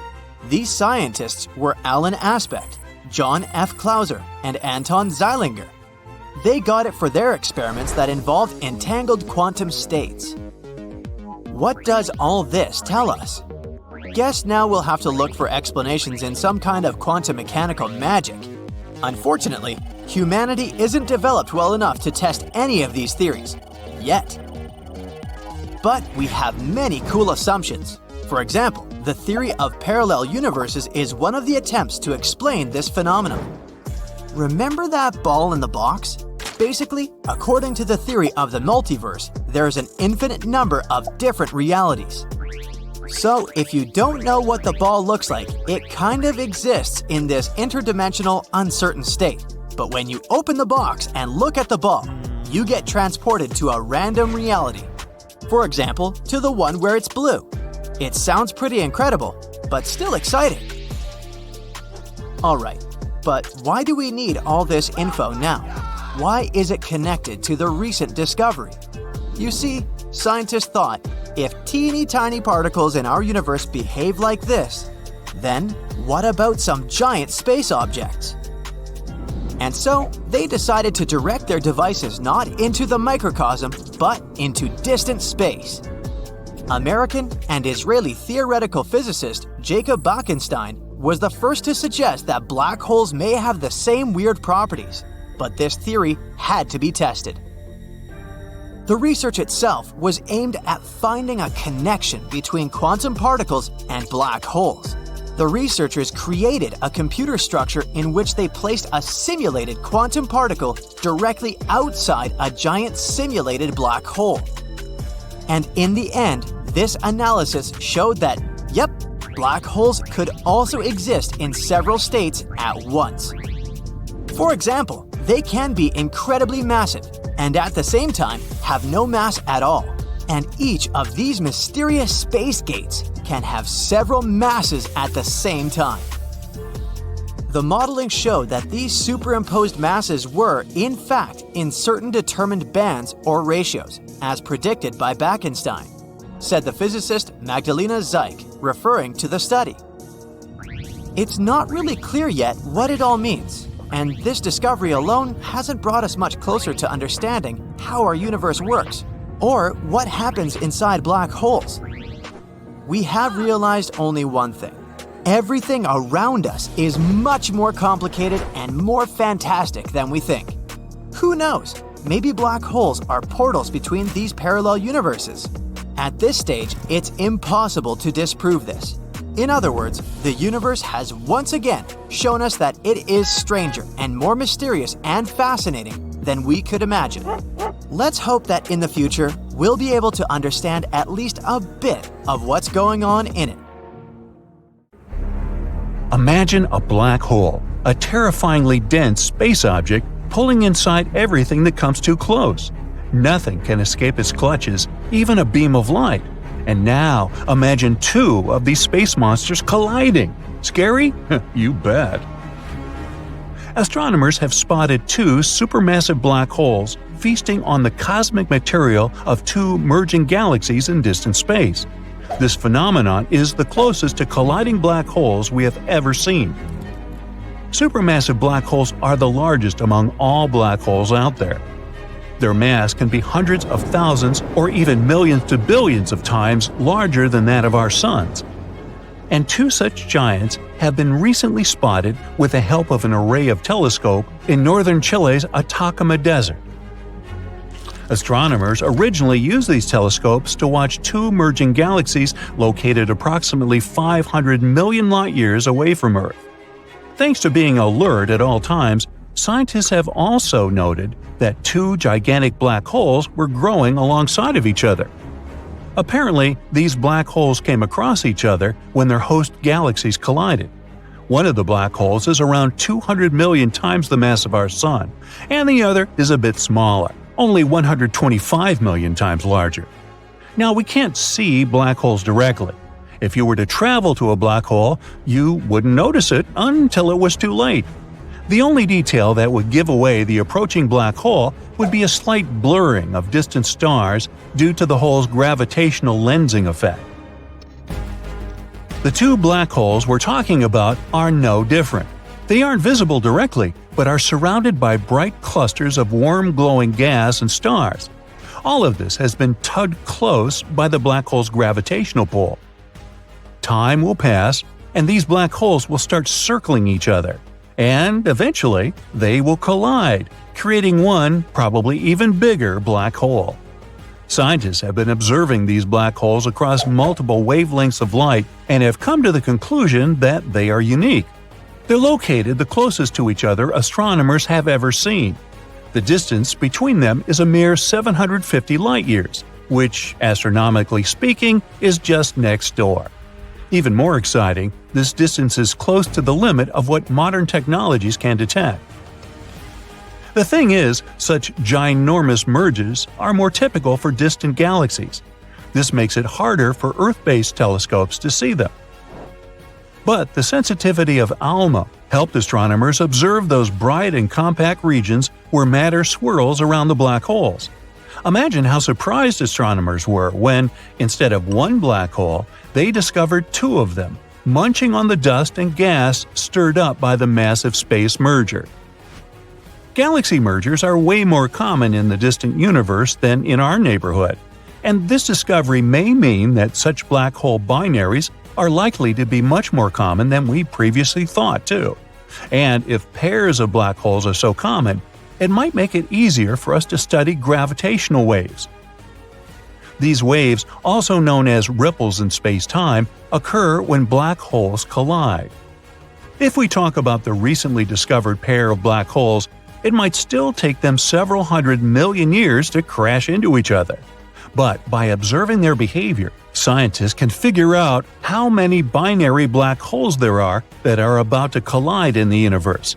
Also, this may give us more insight into what is going to happen when our home Milky Way galaxy collides with the Andromeda galaxy in around 4.5 billion years. By the way, the first photo of a black hole was taken in 2019. An international team of scientists, consisting of more than 200 astronomers, had been working for years to get this result. And their efforts finally paid off. The object in the photo is about 55 light-years away from Earth at the center of the galaxy M87. You can now admire this amazing space phenomenon thanks to the work of a vast global network of telescopes called the Event Horizon Telescope Collaboration, or simply EHT. The event horizon is a point of no return on the outskirts of a black hole. When something, for example, matter, radiation, or light, reaches this boundary, there is no way for it to escape. To capture the very first image of a black hole, scientists created a virtual telescope that turned out as big as our planet by combining the power of 8 radio telescopes. But it wasn't an easy feat. The researchers had to simultaneously point the telescopes in a meticulously planned order with the help of precise atomic clocks set on each telescope. Plus, they were constantly monitoring the amount of moisture in the air, since too much humidity would ruin the images. To keep the chances of rain to a minimum, they even constructed the telescopes in super dry regions, such as the Atacama Desert in Chile and the South Pole. All in all, the process resembled a carefully coordinated dance.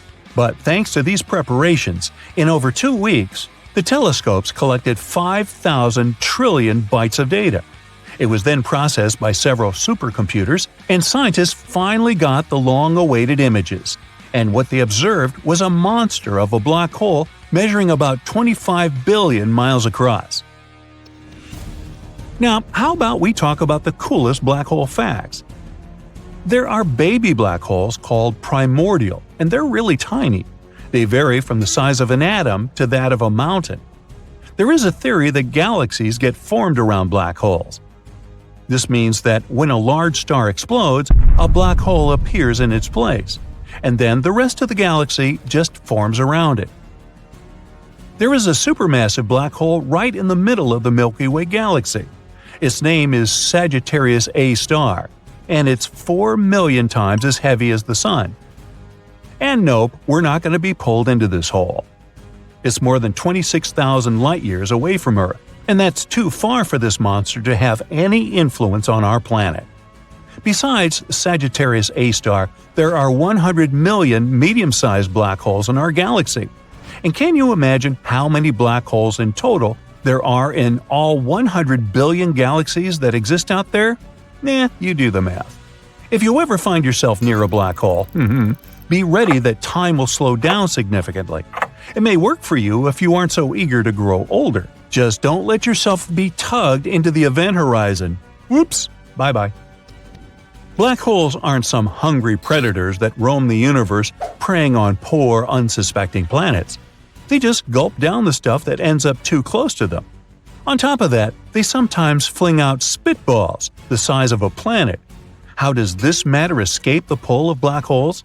Well, typically, it manages to slip away before going past the point of no return. In fact, with Sagittarius A star, we should be worried not about its gravitational pull, but about the very spitballs. After all, the monster black hole hurls them in the direction of Earth at a speed of 20 million miles per hour. What if, one day, one of them reaches our planet? If you managed to squeeze Earth to the size of a cherry tomato, it would turn into a black hole. In fact, you could also become one if you agreed to be scaled down to an atom. South African astronomers have recently come across another head-scratching black hole mystery. In a region of distant space, they noticed that several black holes, located in different galaxies, aligned in the same direction. It looks as if their gas emissions have been synchronized by design. Nowadays, scientists can't explain why and how black holes, which are about 300 million light-years away from one another, can be acting in unison. It's a puzzlement. We all know about black holes, but what about their mysterious twin siblings, white holes? Have you ever even heard about these guys? Do they even exist?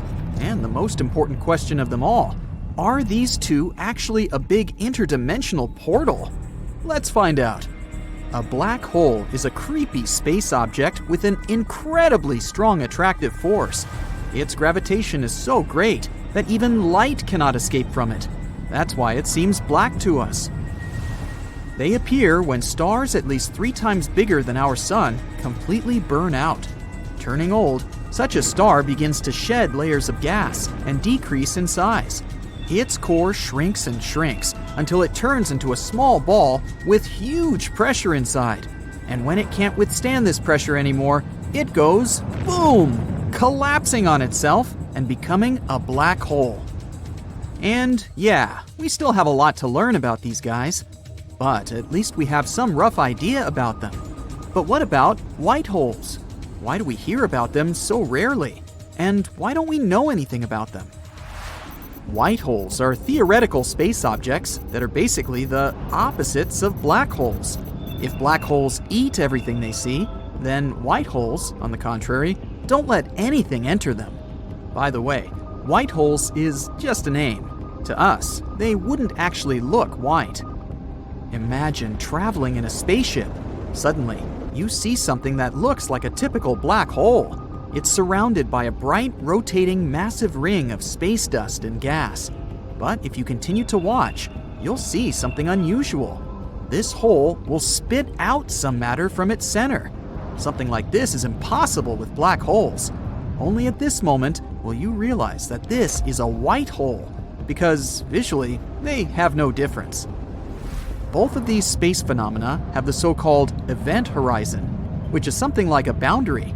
For a black hole, this boundary becomes the point of no return. If you cross it, there's no way back for you. But for a white hole, it's more like an invisible wall you can't get through. It's like an exclusive club for no one. Here's something interesting to think about. Once, a white hole got a huge amount of material from somewhere, somehow. But then, it stopped absorbing this material and started spitting it out. So that means that it spits out remnants of the past. But what exactly is this past?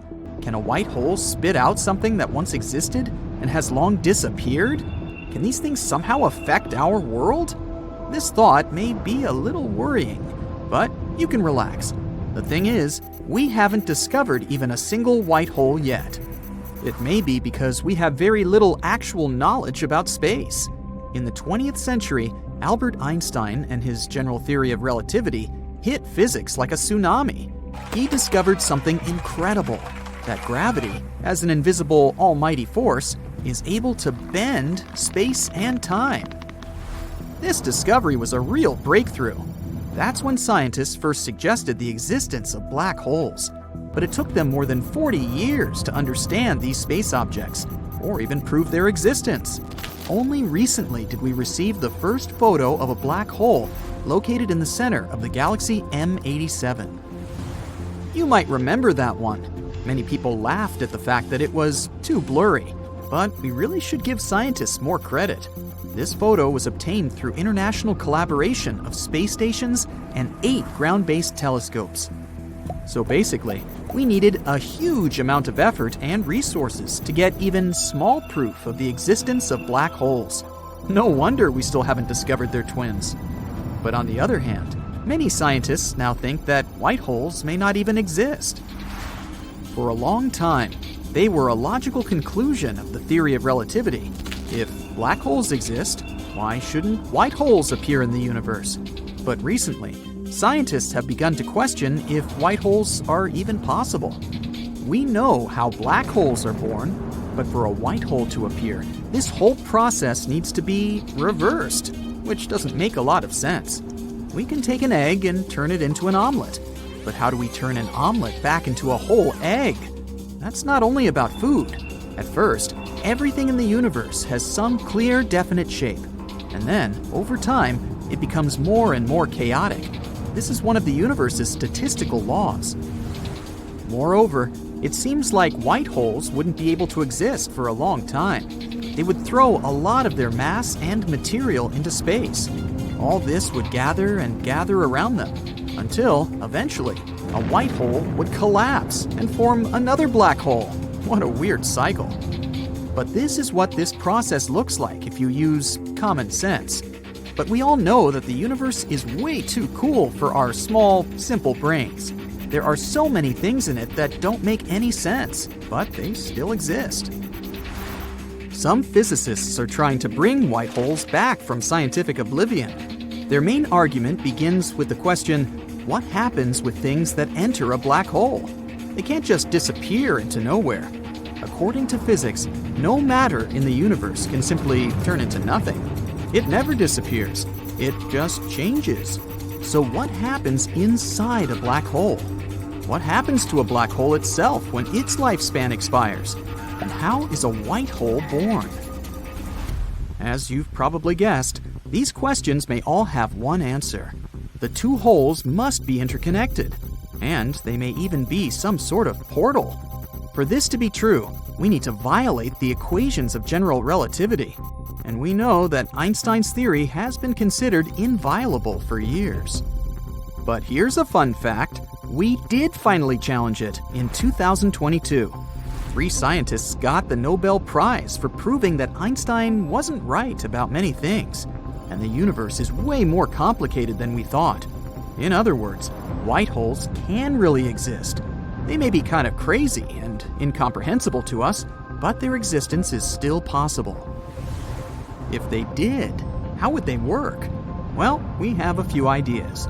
For example, some suggest that a white hole could be a child of a black hole. Over time, a black hole could grow old and become very small.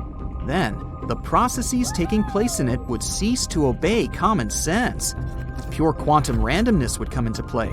Yada yada, particles create some madness and chaos, and boom! A black hole turns into a white hole.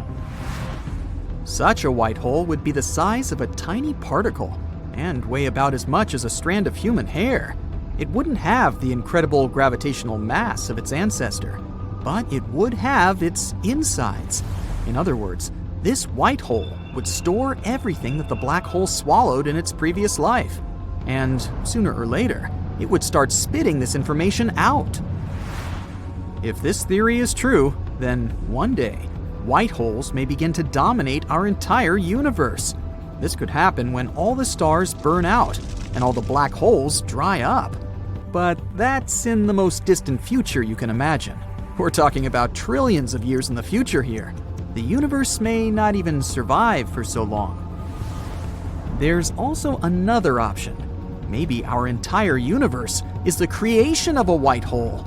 Some physicists say that the Big Bang looks suspiciously like the potential behavior of a white hole. Both of them are very similar mathematically, and who knows, maybe they're right. In any case, there are tons of things in our universe we have no idea about, and maybe one day we'll discover the secret of these twins. Let's just hope that they'll turn out to be some cool interdimensional portals. Our Sun. Scenario 1. Something strange just happened now.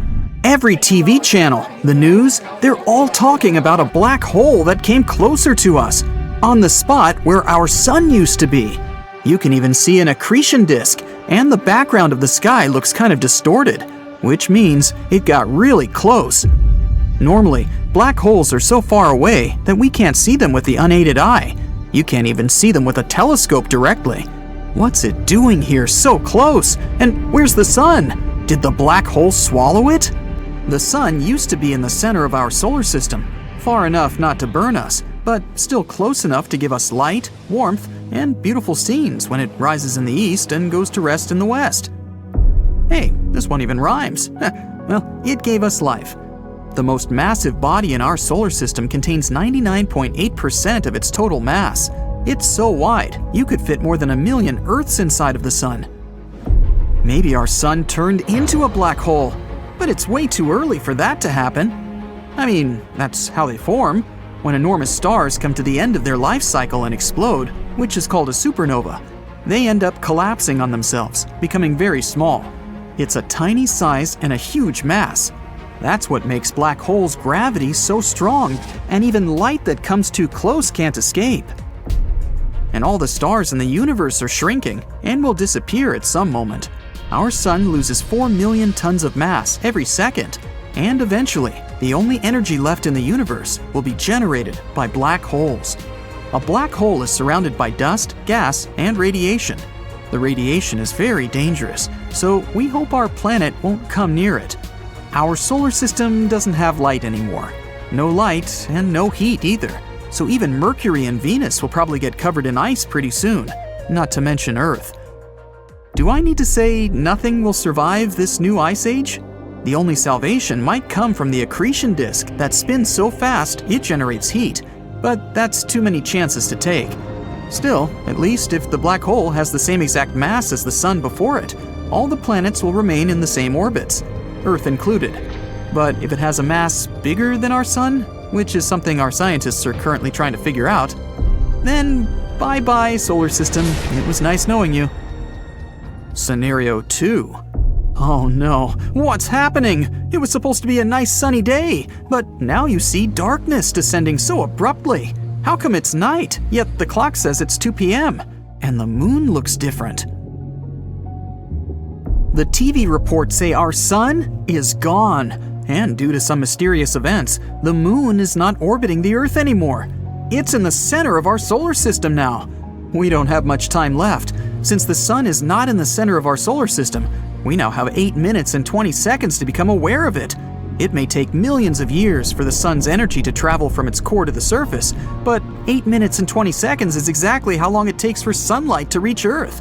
The light takes a journey across 93 million miles, which is the distance that separates us from the sun. We're not in the habitable zone anymore. The habitable zone is the distance from a star, in our case, the sun, at which liquid water could exist on the surface of a planet. Now that the sun's gone, its light won't reach us anymore, and our planet will gradually become a frozen, lifeless rock. Who knows if we'll have enough time to come up with some technologies that would provide us with the solar energy we need to sustain life on Earth. If not, well, millions or billions of years later, scientists from some other civilizations would explore it, trying to find evidence if life ever even existed there. It would be the same as we do with Mars and other planets in our solar system, trying to figure out if they've always been lifeless or if there might be a sign that some organisms used to live there. Something else, also vital for our life, travels at the speed of light: gravity. Without the sun, for roughly 8 more minutes, the planets would continue circling the empty center of our solar system until the clock ticks and they finally drift somewhere into an unknown direction of outer space. Our moon doesn't have a strong enough gravity to keep us in place. It can't shine so brightly to give us warmth and support life. It's so far, we can barely see it now. Without the moon that peacefully travels close to our planet as it used to, we can see tides are getting lower incredibly fast. Oh, and it's becoming really windy. Winds are so much stronger and faster now. When things were normal, our planet sat at a 23.5 degree tilt, which is the reason we had changing weather and seasons. Now the tilt is so extreme, it's getting very cold, very fast. And our time is almost up. People are screaming, everyone's in panic. We still have maybe 1 minute left until we sink into eternal darkness. Scenario number 3. We're not sure what exactly happened and how the life we carelessly lived yesterday came to an end. No one could predict it, but it seems that, out of nowhere, a giant neutron star took the spot where our sun used to be. It's not something we'd recognize on our own. We just noticed something was different, and the sun kinda got smaller and weirder. The rest we heard on the news, and no one knows how it happened. Maybe our sun is somewhere behind the neutron star, or the star pushed it out of our solar system and into an unknown direction. A neutron star is the densest space object we know about. It has almost twice as much mass as our sun, but it's all squeezed into a star only 10 miles, 15 kilometers, across, which is about the size of a city on Earth. A neutron star forms when a huge star runs out of fuel. It collapses in a big explosion. Its very central region, the core, collapses, which is why every electron, negatively charged particle, and proton, positively charged particle, crush together into a neutron, which is either uncharged or neutrally charged. We're in a very tricky situation now, basically waiting for our end to come. This neutron star has gravity 2 billion times stronger than the one Earth has. This means our new Sun will pull all the planets in our solar system towards itself and eventually destroy them. It's already started. For the first time that we know of, the planets are leaving their stable orbits, attracted by the powerful force of the neutron star. It's becoming chaotic pretty fast. And it won't stop there. A neutron star rotates more than 700 times every second, which is incredibly fast. Our Sun rotates once every 27 days. So, after it destroys all the planets, including us, this star will continue whirling throughout the universe at about 1/5 the speed of light. Maybe it will slow down and fizzle out with time, but maybe not. After thousands of years, many neutron stars begin to slow down and blow out. But that doesn't always happen. If it meets another star, it will orbit it and start to feed off its atmosphere until it collapses at some point and turns into a giant black hole. Our Sun was going to burn out anyway. Until the neutron star showed up, the Sun was 4.6 billion years old, which was about halfway through its lifespan. It had already burned off about half of its hydrogen stores and had enough supplies for another 5 billion years. It was eventually supposed to end up the size of the Earth. After running out of fuel, it would have simply collapsed. It would have retained its enormous mass, but its volume was going to be similar to that of our planet. No sun, no life, so the result would have been basically the same. But this way, it would have been a slow process. Who knows if humans would even inhabit this solar system in those times? But with neutron stars, things move towards the end pretty quickly, and it's way more chaotic. If the neutron star was going crazy somewhere far away in another galaxy, we'd only see it in the shape of a distant flashing light that we call a pulsar. But this way, boom! Okay, here's the deal. Something is bound to happen that can affect everything we've ever known about space and time. You've heard about black holes, right? That denser-than-life type of phenomenon that usually exists in the center of galaxies. 2 of them, located 9 billion light-years away from Earth, are expected to collapse into each other. And my oh my, I do not want to be around to see that. Let's get one thing straight. Black holes are the most powerful things in the entire universe that we know of. If they decided to go all Revenge of the Sith on us, we'd be doomed. A black hole was once a massive star that went supernova, meaning that the star collapsed onto itself, and the sheer magnitude of the explosion created a black hole in its place. Oh, by the way, black holes do not pull things inside like a vacuum cleaner. That's just a popular myth. Say we were to replace our Sun with a black hole at the center of the solar system. Not much would change, except that maybe we'd all freeze. Yup. But black holes can do something much worse than vacuum stuff. They can delete the universe itself. If a black hole was to follow a normal timeline, it would go from its creation to total disappearance. But this process is very, very slow. I'm talking about billions and billions of years before a black hole loses its mass entirely. That happens because they're constantly losing their mass every single second. Black holes radiate their mass away, like a boiling teapot loses its water as steam. Yet, things rarely go as planned, both in our lives and apparently in the universe itself. So it wouldn't be that much of a surprise to find out that 2 black holes are en route to collapse. That's what scientists have found out recently. And let's just say that this is one of the reasons why the scientific community is freaking out just a little bit. The first question that comes to mind is, what does that mean for us humans? Total annihilation? No need to be this dramatic. The best case scenario, we'd be in for an interstellar type of experience. Roll me in, please. Let's rewind a little bit to understand how this would happen. 45 years ago, a group of scientists began noticing a weird behavior coming from a galaxy far, far away. The galaxy is found 9 billion light-years away, and its scientific name is a mouthful, but let's just call it Super Far Away Galaxy. You might be asking yourself, well, how did scientists observe this black hole so far away if it doesn't emit any light? Good question. That's because black holes gather disks of gas around them, and they emit some of this material into space. These jets can be detected from a distance of millions of light-years. Now, if these hot gas jets are directed towards space, then scientists give these black holes a special name – blazars. A particular blazar has been gaining worldwide attention recently. Long name, but let's just call it Andy. Imagine you're a scientist at Caltech and you're looking at a blazar in your radio telescope and you notice its strange behavior. Its brightness goes on and off, like the ticking of a clock. At first, you don't understand what's happening over there in a distant corner of the galaxy. But then, you realize there must be another black hole circling the first one. In other words, scientists discovered that Andy was being orbited by another blazar, Gomer. And the regularity of their twinkling can only mean they are close to a total collapse. It gets worse. Each of the two blazars is estimated to be a few 100 million times the mass of our Sun. Have you seen our Sun? It's huge. It's already 333,000 times the mass of our Earth. This means we're destined to face something out of our league. Now, this is not the first time scientists have detected something like this. In September 2015, the LIGO Observatory detected a collision of two black holes.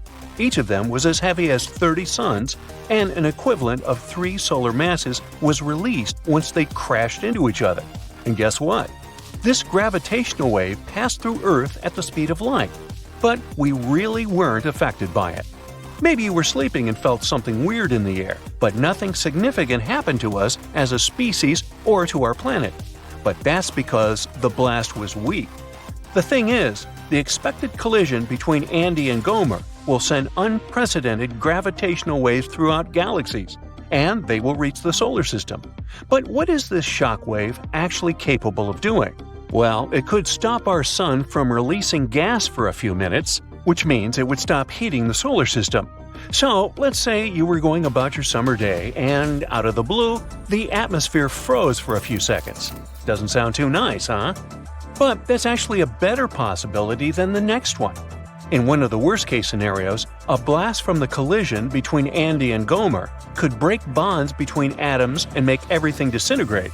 You, me, your cat, we'd all turn into flying particles floating in the vacuum of space. This may sound scary, but scientists say that an atom is made out of 99% empty space.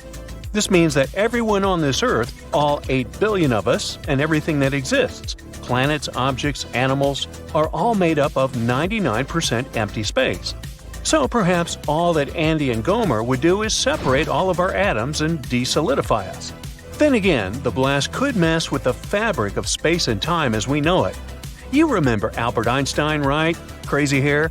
He's the name behind the theory of relativity. Einstein discovered that time is relative. It's always dependent on the observer. This would mean that time is not the same throughout the cosmos. Why though? Well, because Einstein's theory of relativity is also a theory of gravity. Einstein discovered that gravity is the effect that objects have on the fabric of space-time.